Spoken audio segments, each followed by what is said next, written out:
The Devil Below. When my parents left me their old house in the Will, I wasn't thrilled. It was a hulking, creaky relic that sat on the outskirts of town, surrounded by dense woods. I'd spent my childhood summers there, but even as a kid, I hated the basement. It was damp and dark, with a single bare bulb casting feeble light over cracked concrete walls. My father had always said, "There's nothing down there but old junk, Ellie." But I could never shake the feeling that something was wrong. I moved in reluctantly, figuring I could sell it after sorting through the clutter. At first it was peaceful, if a little too quiet. But then the noises started. It was subtle at first, soft creaks, the occasional thud. I dismissed it as the house settling or the wind playing tricks on me. But one night, while unpacking in the living room, I heard it clearly. A low, rhythmic knocking coming from the basement door. Knock, knock, knock. I froze, staring at the door, my heart hammering. The sound stopped, and for a moment I thought I'd imagined it, but as I turned away it came again, louder this time. I grabbed a flashlight and flung the door open. The stairwell stretched into darkness, the bulb at the bottom flickering weakly. "Hello?" I called, my voice trembling.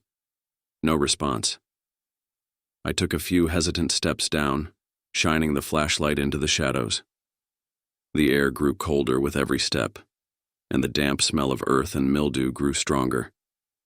At the bottom, I found nothing, no sign of an intruder, no reason for the knocking. I exhaled shakily and turned back toward the stairs. That's when I saw the scratch marks. Deep, jagged gouges ran along the inside of the door, as if something had been clawing to get out. I barely slept that night.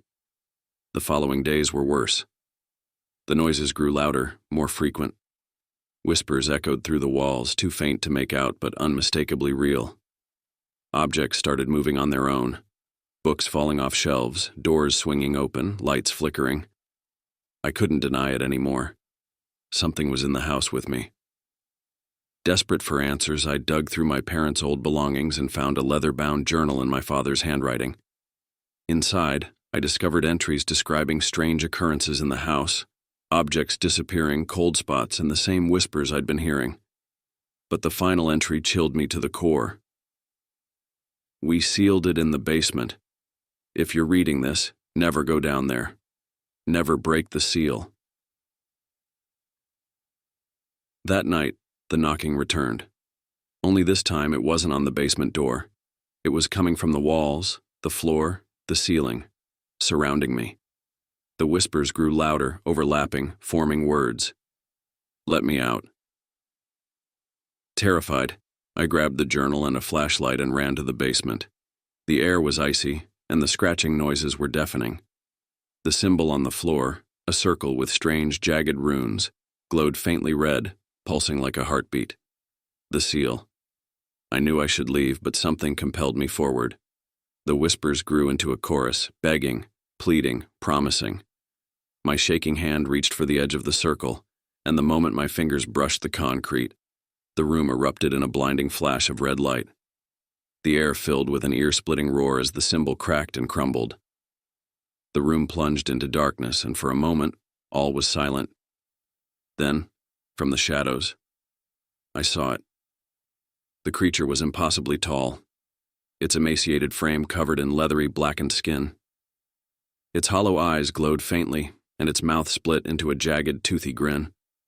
It moved toward me slowly, its elongated fingers twitching. "You freed me," it rasped, its voice like grinding stone. "I've waited so long." I stumbled backward, scrambling for the stairs, but the door slammed shut with a deafening bang. The creature's grin widened as it reached for me, its touch ice-cold and burning all at once. I don't remember how I escaped. One moment, I was in the basement, and the next, I was stumbling onto my front lawn, gasping for air. The house was silent, dark, and lifeless. I left that night and never went back. The house was condemned, left to rot. But sometimes, in the dead of night, I hear the whispers again, faint but unmistakable. "Let me out."